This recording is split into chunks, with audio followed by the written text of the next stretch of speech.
Keberuntungan itu kan sebetulnya buah dari usaha kita. Nah, ini Saya bergabung di kepolisian itu melalui jalur PPSS, Pak. Saya kebetulan sarjana kimia, Pak. Jujur ya, saya flashback. Sebetulnya saya juga dulu awal sekali itu cita-citanya sebetulnya bukan jadi polisi memang. Saya dulu pengen jadi tentara. Kalau panggilan akrab formal ya Pak Fadilan, Pak Fadilan. tapi nickname saya, nama kecil saya itu Elan.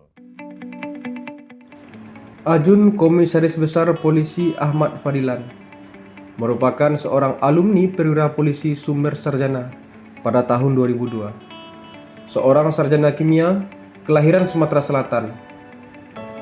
Beliau resmi bertugas pada tahun 2003 dan mengawali tugas kepolisiannya di daerah asalnya di wilayah hukum Polda Sumatera Selatan.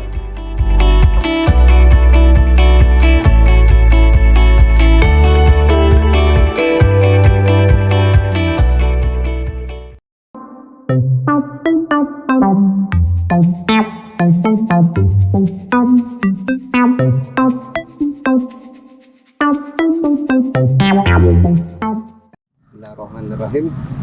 Selamat sore pemirsa, dimanapun berada di sore hari ini. Mungkin ada yang lagi minum kopi santai bersama keluarga, ada yang lagi jalan-jalan atau beraktivitas apapun hari ini. Saya hari ini sedang berada di Pulau Belibis, Kota Solok, Sumatera Barat. Dan pada hari ini kayaknya hari yang sangat istimewa, beda dari biasanya, di mana di tempat ini di Pulau Belibis, di belakang latar belakang Cinta Solok ya, damai melambangkan kedamaian.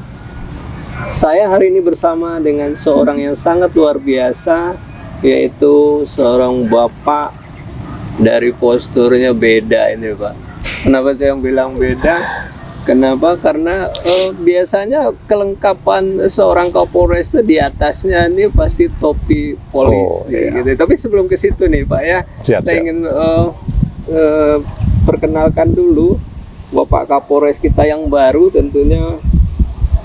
Ini nama lengkapnya nih Pak ya, Bapak Ahmad Fadilan, MSI, MSc, ya? Iya. Iya Pak ya? Iya, betul Pak. Dan ada satu lagi, SSI. SSI. Nih, nah, agak aneh nih Pak. Agak aneh ya? Iya, tapi sebelum kita perkenalan dengan beliau, pemirsa, secara senyumnya, perawakan beliau nih agak saya bisa panggil seorang ayah ini ketimbang Kapolres nih Pak. Iya. Jadi dia bertanya dengan seorang ayah, tentu saja lebih kepada pendekatan emosional ya Pak ya. Boleh Saya Pak. mau tahu dari Pak, panggilan akrabnya apa nih Pak? Kalau panggilan akrab formal ya Pak Fadilan, Pak Fadilan. tapi nickname saya, nama kecil saya itu Elan. Elan. Elan ya. Di keluarga, di teman-teman masa kecil ya, Iya. teman sekolah itu Elan panggilan. Elan. Kayaknya panggilan kesayangan tuh Pak. Ya, almarhum ayah saya manggil saya waktu kecil sampai beliau meninggal Elan. Elan. Elan ya. Kalau diledek Ahmed, panggilnya. Ahmed. Nah, kalau pagi-pagi tuh dibangunin begitu, Ahmed. Tapi kalau panggilan sayangnya Elan. Katanya ada yang beda nih Pak dengan karir Bapak di kepolisian. Katanya ada yang beda bahwa dalam karir kepolisian Bapak bergabung dengan institusi Polri melalui jalur apa ini Pak bedanya? Oh iya ya. Ya, terima kasih Bang Satria. Saya udah diundang dan diberikan waktu oleh rekan-rekan untuk sedikit berdiskusi ya, menyampaikan latar belakang saya yang sekarang diberikan amanah sebagai Kapolres di Kota Solok ini. Saya bergabung di kepolisian itu melalui jalur PPSS, Pak. PPSS, Perwira Polri Sumber Sarjana. Jadi sebagaimana kita ketahui, kepangkatan di kedinasan TNI dan Polri itu kurang lebih sama ya. Ada kelompok tamtama, ada kelompok brigadir atau sersan kalau di TNI, ada kelompok perwira. Ya. Nah, sekarang kita bicara yang perwira dulu. Di perwira itu pun sumbernya tuh ada 3. Ya. Pertama dari akademi namanya, akademi kepolisian kalau di Polri. Yang kedua namanya PPSS tadi, atau Perwira Polri Sumber Sarjana, diambil dari Sumber Sarjana. Kalau sekarang berubah namanya Pak, jadi SIPSS, Sekolah Inspektur Polisi Sumber Sarjana. Yang ketiga sumber perwira itu dari SIP, Sekolah Inspektur Polisi, yang diambil dari bintara polisi, sudah berdinas dalam kurun waktu tertentu, sudah meraih gelar sarjana, dan lulus seleksi. Bisa juga menjadi perwira. Oke, kalau yang dari sumber sarjana nih Pak ya? Ya, itu saya kebetulan dari Sumber Sarjana. Sumber sarjana. Kan banyak sarjana nih Pak. Siap. Ya. Kalau dari sumber sarjana apa tuh Pak? Sehingga Bapak bisa bergabung Oh iya. kepolisian dengan sumber sarjana itu. Ya. Apa bedanya dengan sarjana-sarjana yang lain nih Pak? Ya, jadi sejarahnya sih yang saya pahami, sebelum tahun 2000 ya, Polri sejak dulu sebetulnya memang sudah menerima sekolah perwira itu dari sumber sarjana. Tetapi memang sebelum tahun 2000 kesarjanaannya itu tidak ditentukan, Pak. Ya. Jadi siapa-siapa saja boleh mendaftar untuk diseleksi, ikut kompetisi menjadi perwira Polri dari sumber semua kesarjanaan. Tetapi karena memang prakteknya kepolisian ini dekat dengan ilmu sosial dan hukum, sehingga sebelum tahun 2000-an itu mayoriti perwira Polri Sumber Sarjana ini berlatar belakang hukum paling banyak, ya, dan ilmu-ilmu sosial yang lain. Nah, setelah tahun 2000 setelah tahun 2000 itu ada sedikit pergeseran, Pak. Polri sudah menentukan kesarjanaan apa yang dibutuhkan. Jadi semua Satker dan Satwil Polri, ya, dari Aceh sampai Papua itu membuat perencanaan. Mereka butuh sarjana apa untuk meng-backup pekerjaan mereka. Itu dikompolir oleh SSDM Mabes Polri. Kemudian itulah yang dibuka di dalam pengumuman kebutuhan perwira Polri Sumber Sarjana. Kalau latar belakang Bapak dari Nah, kebetulan saya kan setelah tahun 2000 juga bergabungnya. Jadi saya sudah dalam periode di mana kesarjanaan itu Polri yang menentukan. Saya kebetulan sarjana kimia, Pak. sarjana kimia. Sarjana kimia murni. Ya, saya lulusan Fakultas MIPA, jurusan kimia, Universitas Sriwijaya, Palembang. Pasti beda, Pak. Jadi scientist. Sebetulnya saya itu scientist. Scientist. Ya, SS itu kan sarjana sains. Sarjana sains. Ya, sarjana sains, dan sejarahnya dulu sempat juga jadi orang swasta ya. Saya kerja di perusahaan swasta nasional kurang lebih 2 tahun sebelum saya bergabung di Dinas Kepolisian pada tahun 2003. Itu dari kesarjanaannya ya, Pak ya? Ya, betul. Sains. Kemudian ada satu lagi nih Pak, MSI-nya Pak. Kalau MSI-nya saya peroleh juga di Universitas Sriwijaya dari beasiswa Bappenas. Beasiswa Pak ya? Siap untuk program pengelolaan lingkungan. Mungkin Bapak berpikir juga ya, sarjananya kimia, masternya lingkungan, tapi kok polisi? Ya betul, memang cukup unik. Sejarahnya kalau kalau kimia itu memang waktu itu ceritanya Polri memang lagi membutuhkan banyak saintis, Pak. Ada momen waktu itu kasus teror bom yang cukup banyak. Ya. Tahun 2002 kita ingat ada bom Bali 1, kemudian diikuti bom Bali 2, bom kedutaan Amerika, kedutaan Australia dan lain-lain, sehingga menyebabkan Polri menyadari bahwa Polri butuh cukup banyak SDM yang berlatar belakang sains sehingga bisa membackup salah satu pekerjaan utama Polri, yaitu scientific investigation. Sehingga kami dulu memang direkrut, dicari melalui kampus, ya. Saya saja yang sudah berdinas dan berkarir di luar, di perusahaan swasta nasional, itu pun di recall istilahnya. Dihubungi, ditawarkan untuk bergabung ke Polri, ya, karena Polri lagi membutuhkan banyak saintis. Ya, alhamdulillah, saya merasa termasuk yang beruntung. Saya mau mengikuti seleksi itu dan saya terpilih menjadi salah satu perwira Polri Sumber Sarjana. Tidak hanya beruntung barangkali Pak ya, tapi ada usaha ya Pak ya? Oh iya, pasti. Ada usaha. Keberuntungan itu kan sebetulnya buah dari usaha kita, Nah, Pak. ini nih yang kita tunggu-tunggu pemirsa. beliau ini kaya dengan kata-kata quotes ya. Dan nanti setelah ini juga akan banyak lagi dikeluarin nih Pak Satria bisa aja. Dan itu mendamaikan terdengar ya Pak ya. Iya. Insya Allah Pak. Dari seorang anak ya Pak ya, tadinya punya cita-cita mungkin jadi TNI ya Pak ya, jadi polisi, jadi pegawai bank, barangkali banyak cita-cita. Iya. Hari ini sedang berkumpul di kepala-kepala anak-anak kita ya Pak ya. Betul. Kalau Bapak motivasinya jadi polisi itu apa Pak? Jujur ya, saya flashback. Sebetulnya saya juga dulu awal sekali itu cita-citanya sebetulnya bukan jadi polisi memang.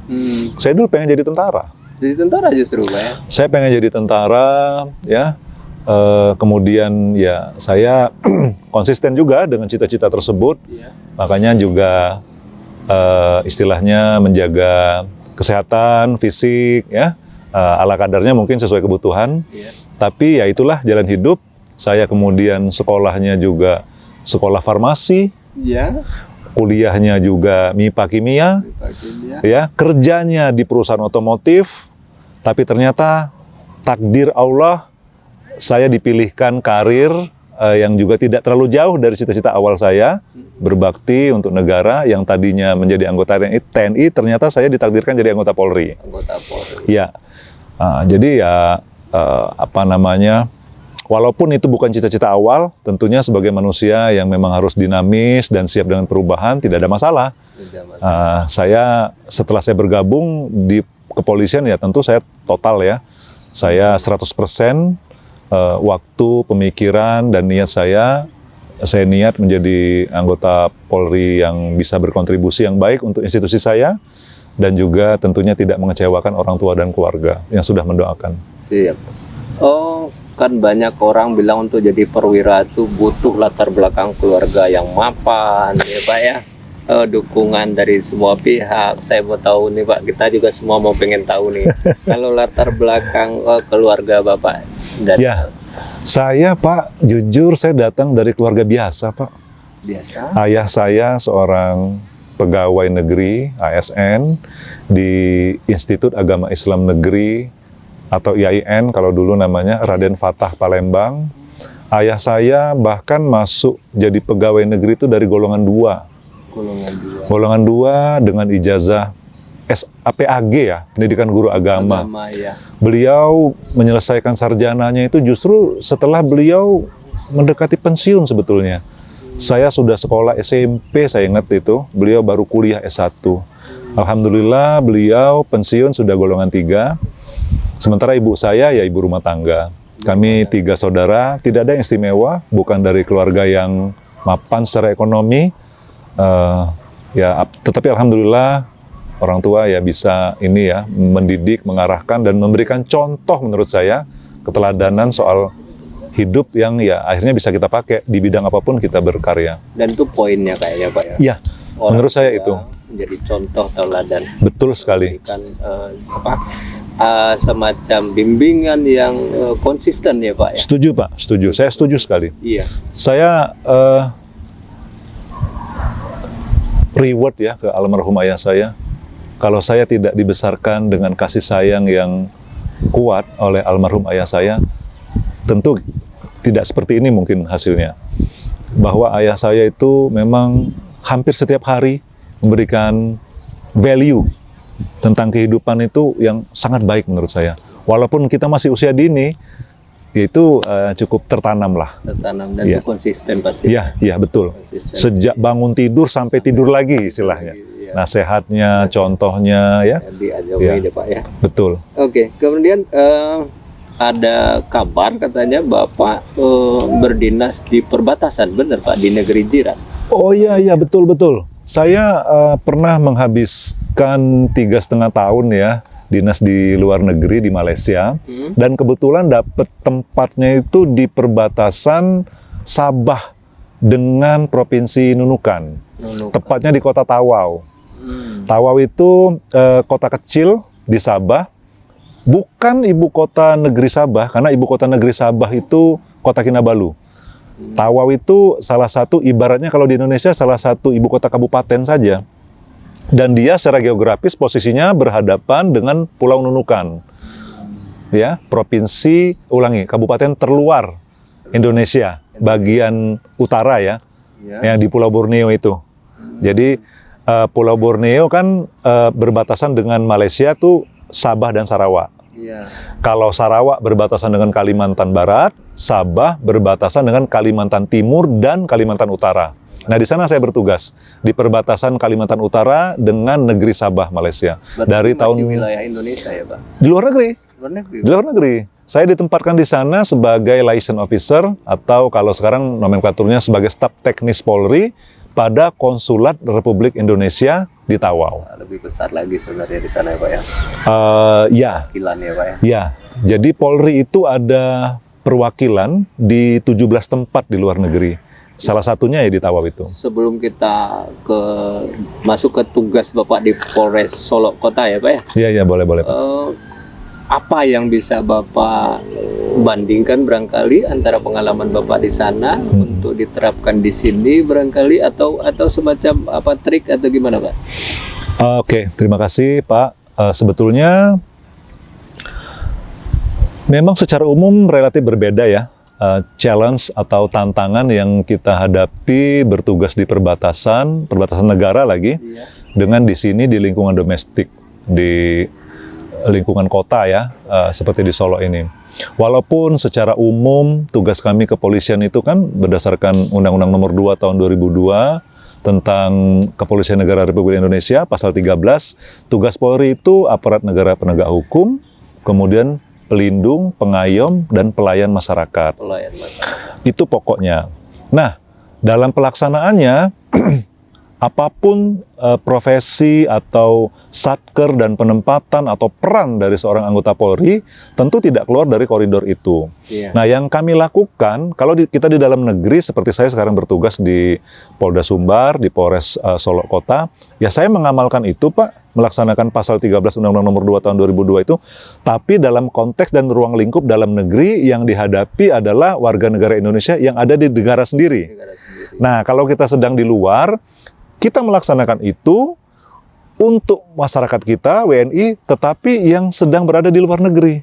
Wah, lebih rumit lagi barangkali, Pak. Karena dilingkupi oleh lingkungan sosial, ya, sistem dan juga sistem hukum, semua yang berlaku kan hukum setempat di luar negeri. Nah, di sanalah mungkin perbedaannya. Kalau di dalam negeri yang berlaku semua produk perundangan Indonesia, kalau di luar negeri yang berlaku produk perundangan negara tersebut dong.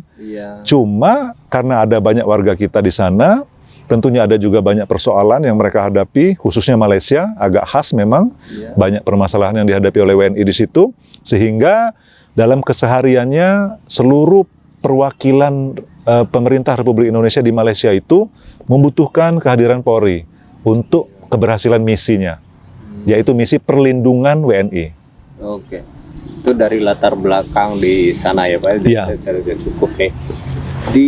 Ada satu ungkapan nih, Pak ya, katanya seorang pemimpin, baik itu Kapolres, wali kota atau apapun, katanya belum berhasil kalau belum memimpin di kota Solok gitu. Bapak pernah dengar belum ungkapan seperti itu? Wah, terus terang baru ini saya dengar, Pak. Ini ya. Tapi sudah berapa bulan ya, Pak, Bapak berdiri? Saya alhamdulillah udah 2 bulan. 2 bulan. Ini adalah minggu pertama di bulan ketiga. Dan sepertinya quote tadi ada benarnya, Pak. Ada benar. Udah mulai